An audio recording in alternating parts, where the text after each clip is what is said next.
Hello everyone, welcome to my channel a lesson for you. Friends, आज के video में हम अव्ययी भाव समास का अध्ययन। अव्ययी भाव समास को सीखने से पहले हम जान लेते हैं कि अव्ययी भाव शब्द का अर्थ क्या होता है। अव्ययी भाव शब्द का अर्थ है जिसमें अव्यय का भाव छिपा हो। अब ये अव्यय का क्या अर्थ है? अव्यय उन शब्दों को कहते हैं जो व्यय ना हो सके, और व्याकरण में व्यय का अर्थ है परिवर्तन, अर्थात ऐसे शब्द जो परिवर्तित नहीं होते हैं अव्यय कहलाते हैं। अव्यय शब्दों पर लिंग, वचन, कारक, काल, क्रिया आदि का कोई प्रभाव नहीं पड़ता है, अर्थात लिंग, वचन, कारक, काल आदि के आधार पर इनके रूप में कोई बदलाव नहीं आता है। अब आप लोगों को अव्ययी भाव शब्द का अर्थ स्पष्ट हो गया होगा। अब हम अव्ययी भाव समास की परिभाषा देख लेते हैं। अव्ययी भाव समास की परिभाषा है जिस समास का पूर्व पद अव्यय तथा प्रधान हो और दूसरा पद प्रायः संज्ञा हो तथा इसके संयोग से बना समस्त पद भी अव्यय हो, उसे अव्ययी भाव समास कहते हैं। इस परिभाषा के आधार पर हम कह सकते हैं कि वह समास जिसका पहला पद अव्यय होता है और उसके संयोग से समस्त पद भी अव्यय बन जाता है, तो उसे हम अव्ययी भाव समास कहते हैं। इसमें जो पहला पद होता है वह मुख्य होता है और इसका दूसरा पद अधिकांशतः संज्ञा ही होता है। अब अव्ययी भाव समास को हम उदाहरण से समझ लेते हैं। यहाँ पे मैंने कुछ उदाहरण दिए हुए हैं, आपको स्क्रीन पे दिखाई दे रहे हैं। मैं इन्हें एक एक करके आप लोगों को समझाऊंगी।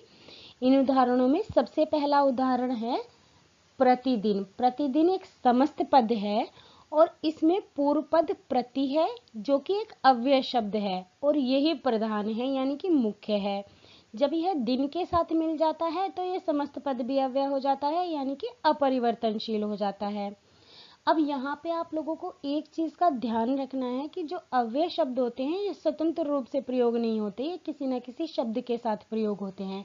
जैसे कि आप अपनी स्क्रीन पे भी देख रहे हैं कि ये रेड कलर से जितने भी शब्द दिखाई दे रहे हैं ये सारे के सारे अव्यय हैं और ये किसी न किसी अन्य शब्द के साथ प्रयोग हो रहे हैं, ये स्वतंत्र रूप से प्रयोग नहीं हो रहे हैं। अब हम बात कर रहे थे प्रतिदिन की। प्रतिदिन समस्त पद है और इसमें प्रति एक अव्यय शब्द है और ये दिन के साथ मिलके अव्ययी भाव समास बना रहा है और इसका समास विग्रह होगा हर दिन या प्रत्येक दिन। इसी तरह यथाशीघ्र शब्द है, इसमें यथा अव्यय है और ये शीघ्र के साथ मिलकर समस्त पद बना रहा है यथाशीघ्र, और इसका समस्त पद होगा जितना शीघ्र हो और यह एक अव्ययी भाव समास है। इसी तरह अगला उदाहरण है आजन्म। आजन्म में आ एक अव्यय है और जन्म मूल शब्द है। इन दोनों पदों के योग से समस्त पद बना आजन्म और आ अव्यय के योग से समस्त पद भी अव्यय बन गया यानी कि अपरिवर्तनशील हो गया, क्योंकि यही तो अव्ययी भाव समास की मुख्य विशेषता है कि इसमें पूर्व पद के अव्यय होने पर इसका समस्त पद भी अव्यय यानी कि अपरिवर्तनशील हो जाता है। इसका समास विग्रह होगा जन्म से लेकर। इसी तरह अगला उदाहरण है बेईमान। इसमें बे अव्यय है और ईमान के साथ मिलकर ये बना बेईमान समस्त पद और इसका समास विग्रह होगा बिना ईमान के। सहर्ष, हर्ष के साथ। बदतमीज, इसका समास विग्रह होगा तमीज के बिना। बाकायदा, इसका समास विग्रह होगा कायदे के अनुसार। बखूबी, बखूबी का समास विग्रह होगा खूबी के साथ। भरपेट, इसका समास विग्रह होगा पेट भरकर।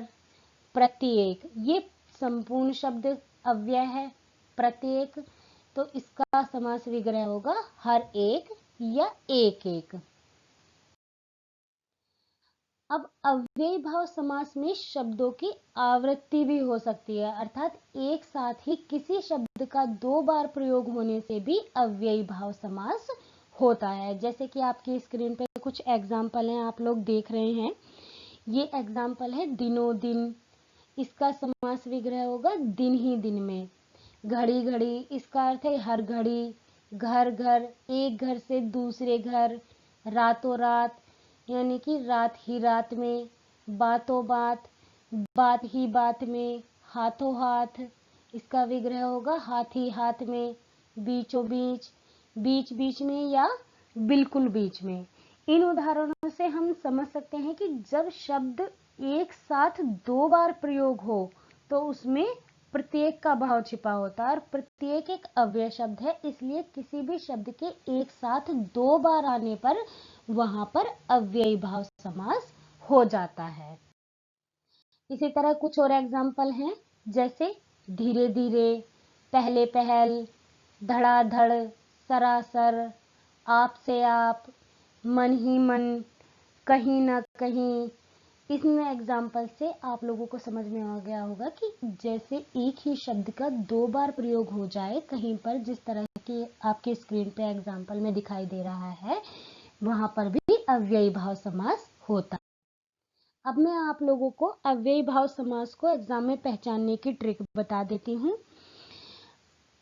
उपसर्ग वाले जितने भी पद होते हैं 99% वो अव्ययी भाव समास होते हैं, यानी कि जितने भी समस्त पद ऐसे हैं जिनमें पहले कोई उपसर्ग आ रहा है तो वो अव्ययी भाव समास होते हैं। अब उपसर्ग तो आप लोग जानते ही हैं कि किसी मूल शब्द के पूर्व में लगने वाले शब्दांश होते हैं उपसर्ग।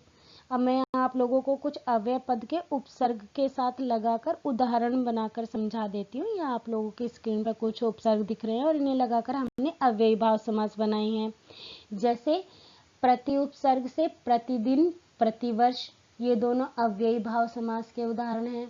यथा से यथाशक्ति, यथा संभव, आ से आजन्म, आमरण, भर से भरपेट, भरसक, निर से निर्भय, निर्वेद, अ से अजन्मा, अकारण, बे से बेदम, बेशक, हर से हर दिन, हर पल, अनु से अनुरूप, अनुकूल, और इसी तरह निह से निःसंदेह और निःशुल्क।